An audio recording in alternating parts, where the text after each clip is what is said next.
Agora a gente fala de economia, porque o ministro Fernando Haddad criticou a ideia de que o Congresso possa travar a reforma do imposto de renda por causa da judicialização do aumento do IOF. Ele disse que isso prejudicaria os mais pobres e negou ter recebido sinais de líderes sobre o tema. Quem tem mais informações é ele, o André Anelli, e vai nos explicar o que disse o ministro sobre acionar a Suprema Corte para a manutenção da proposta do IOF. Em André Anelli, novamente direto de Brasília.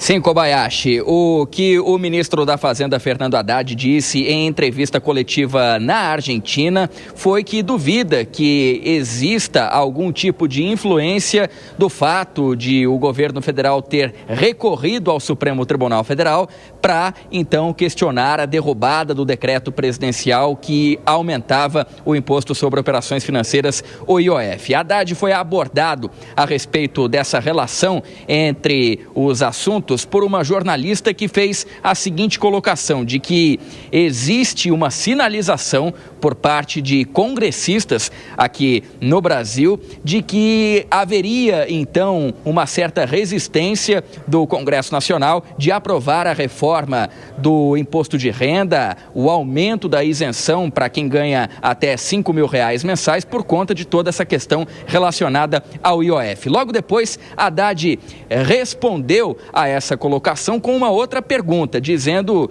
onde é que a jornalista havia ouvido esse tipo de informação. E a jornalista devolveu, dizendo que havia recebido essas informações de líderes partidários. Na sequência, Haddad, então, duvidou dessa relação entre os temas, do fato, então, de o Congresso Nacional, de alguma forma, acabar se vingando do Executivo Federal, dizendo que não iria aprovar a reforma do imposto de renda, o aumento da faixa de isenção por conta do IOF. Haddad duvidou da relação entre esses dois temas e, mais do que isso, ainda afirmou que a jornalista, caso tivesse recebido essa sinalização, deveria levar a público, porque na avaliação do ministro da Fazenda, Fernando Haddad, não seria correto do ponto de vista dele. E aí, então, Fernando Haddad, mais uma vez, acabou defendendo o aumento da isenção do imposto de renda para quem ganha até R$5.000, dizendo que caso o Congresso Nacional não votasse essa medida e não colocasse em prática essa medida aqui, então, pela votação dos parlamentares, os mais prejudicados seriam aqueles mais pobres. E o ministro da Fazenda, nesse sentido, acabou adotando mais uma vez aquele discurso de que o governo federal, com essa política tributária e também com a medida que prevê o aumento da isenção do imposto de renda, quer, na verdade, fazer uma distorção tributária no sentido de fazer com que aqueles mais beneficiados do ponto de vista econômico paguem mais e aqueles mais necessitados, os mais pobres, acabem então pagando menos, para fazer uma correção de uma distorção de todo o ponto de vista tributário. Kobayashi.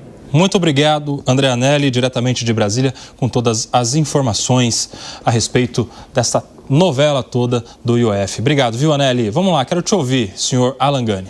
Pois eu acho improvável, porque o ônus político seria muito grande, né? O deputado teria que justificar para a população por que foi contra uma isenção de imposto de renda que, evidentemente, beneficia muita gente, né? Até R$5.000. Agora, de qualquer modo, o gato subiu no telhado. Por quê? Porque o Congresso já atrasou esta votação e talvez, né, exista, sim, uma probabilidade disso não passar. Acho, novamente, improvável, porque se trata de uma pauta bastante popular. Agora, de qualquer maneira, vai mostrando como o Congresso está encurralando o governo e o governo praticamente não tem mais governabilidade e tem que recorrer aí o tempo inteiro ao Supremo Tribunal Federal. Ô Zé, como é que você vê essa possibilidade? Você acha que tem uma retaliação política em relação ao projeto que é a grande aposta do governo, a isenção do imposto de renda para quem ganha até R$5.000? Tradicionalmente, esta proposta de atualização das tabelas de contribuição do imposto de renda à pessoa física é da oposição. Porque é popular e o governo que se vire para recompor essa perda. É uma perda muito grande. Já me mostraram no Ministério da Fazenda a composição do imposto de renda, né? a pirâmide é definitiva, a base aqui é que mantém a alta arrecadação do imposto de renda de pessoa física, né? Porque nós temos quantidade menor de trabalhadores no ápice da pirâmide e aqui embaixo é que é a base. Então, assim, a arrecadação é muito maior nesta base. Quem sofre muito com esta atualização, que é uma atualização, há muito não se atualiza a tabela de contribuição do imposto de renda, é a área municipal, porque é através do imposto de renda que se compõe o FPM, o Fundo de Participação dos Municípios. Então, há um lobby dos prefeitos tentando evitar a aprovação, porque aí vai reduzir o FPM. Mas o que eu tenho ouvido é de que será mesmo aprovado. Será mesmo aprovado. O erro é o Congresso aprovar isso aí e não aprovar alguma coisa para arrecadar, né? Então, assim, não aprove isso aí, mas se aprovar, tem que recompor também uma base de arrecadação. Aonde? Não sei, mas que vai fazer falta, vai. E, veja bem, é um imposto que vai para os municípios que compõem o FPM. Isso aí é tal de fazer cortesia com o chapéu alheio. Ô, Fábio Piperno, você sabe que parece que há um consenso mesmo pela isenção do imposto de renda para quem ganha até R$5.000. A divergência é na compensação, né? Que a oposição quer corte de gastos e o governo quer aumento de impostos. Como é que essa divergência se resolve? Com base naquilo que até a gente falou no bloco anterior. Então, é mais um momento, sim. E eu acho que o governo, nesse sentido, ele acerta quando ele aponta o dedo lá pro Congresso. Por quê?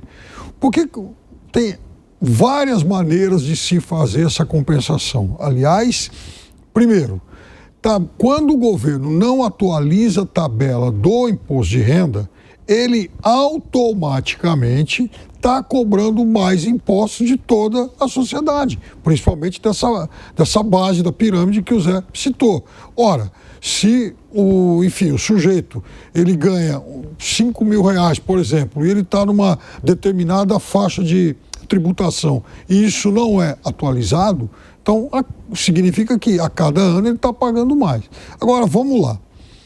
Então, quando o governo fala, eu vou isentar quem ganha até R$5.000, ele está dizendo o seguinte, eu vou deixar de cobrar impostos de uma grande parcela da sociedade. Vocês ficam o tempo todo dizendo que eu estou cada vez mais onerando a sociedade. Não, esse projeto vai no sentido contrário, para não cobrar impostos de uma parcela muito grande.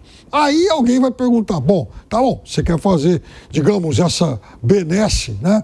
Em relação a essa parte do público, então como é que isso pode ser compensado? De muitas formas. Uma delas é exatamente cortando benefícios sociais. Então, quando você passa a ter fiscais. Então, quando você corta benefícios fiscais e passa a arrecadar mais, você está compensando de alguma forma o que você está deixando de arrecadar nessa faixa. Ou seja, quem vai pagar, na verdade, são alguns milhares de contribuintes beneficiando muitos milhões de contribuintes. Ô Piperno, eu sou a favor também que corte benefícios fiscais, né? Principalmente quando a gente está falando que tem um setor que é mais privilegiado que o outro. Sou a favor de um corte de impostos generalizados, como o Segré trouxe anteriormente. Agora, você não acha que seria muito melhor começar a cortar gastos dentro da própria máquina pública? Por exemplo, funcionalismo, que é inchado, cargos comissionados, em vez de benefícios tributários, porque, de alguma maneira, a empresa entrega para a sociedade, certo? Já quando a gente fala desses gastos inchados dentro da máquina pública, são gastos sem contrapartida para a sociedade. Muitas vezes é um desperdício de dinheiro público. Super salários, penduricalhos e por aí vai. Bom, vamos lá, Segré. Uma ordem de prioridade. Para a gente exercitar aqui, Segré, primeiro, se você é a favor ou não desse projeto da isenção do imposto de renda para quem ganha 5 mil, e se for, Como é que você pensa a compensação? O que se fala é que precisa compensar cerca de 27 bilhões, números do Ministério da Fazenda. Você consegue fazer um exercício para a gente aí? De onde tirar essa compensação de 27 bilhões para atingir a aprovação desse projeto, que é a grande aposta do governo? Primeiro que o número é bastante elástico, porque pode ser 27 ou 42 bilhões, é uma diferença importante. Eu sou a favor, me parece bem. Os dois candidatos na época, tanto Bolsonaro quanto Lula, apelaram a esse projeto. É um projeto populista, popular. Vamos ser mais polidos também na definição.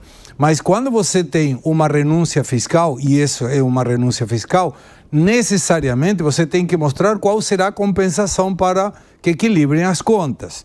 E aí vem a possibilidade do governo, sempre com essa polarização. O rico tem porque explora o pobre, o empresário existe porque explora o escravo que trabalha para ele, que é mentiroso, não tem nada a ver com isso. Mas, se for assim, vai ter essa compensação através de aumentar o salário, o aporte daqueles que ganham mais com taxação de distribuição de dividendos, provavelmente para contribuição social sobre lucro líquido de bancos, taxação maior das bets, é provável. 88% dos deputados estão de acordo com que esse projeto saia. E é válido. Ok, tudo bem. Se o governo conseguir fazer agora, vai perder o timing para as eleições do ano que vem. Porque até as eleições do ano que vem o governo vai seguir errando um monte de coisas, o Congresso vai seguir barrando um monte de projetos e a população com direito adquirido já foi. Por isso hoje o Bolsa Família não tem o impacto que tinha no passado, porque o povo já acostumou. Mas aí vem uma situação de essa renúncia fiscal será compensada como? Uma das possibilidades seria tirar 14 mil cargos de confiança. O governo anterior trabalhou com 9 mil cargos de confiança. Esse governo aqui trabalha com 27 mil cargos de confiança. Não quero chegar até o ponto final de baixar 18 mil para compensar um por outro. Mas podemos concluir que se o governo anterior conseguiu com 9 mil fazer o que esse governo faz com 27 ou vice-versa, a produtividade dos 9 mil é 3 vezes a de hoje com 27. Então daria para cortar muita gente de cargo público de confiança, que está aí porque é um cabide de emprego. Da mesma maneira, 277 cargos em estatais. As estatais já dão prejuízo sim, esses 277 cargos, ou 273. Para que vai colocar mais gente aí? Cabide político de colocar algum amigo que não seria contratado do setor privado porque não serve para nada, então vamos colocá-lo aí que em algum lugar temos que colocar a companheirada. É ruim. O governo tem que diminuir despesa, não consigo entender isso mais, ou ele vai entender pelos números e pelas contas, ou vai entender pela marra porque as contas públicas vão para o espaço.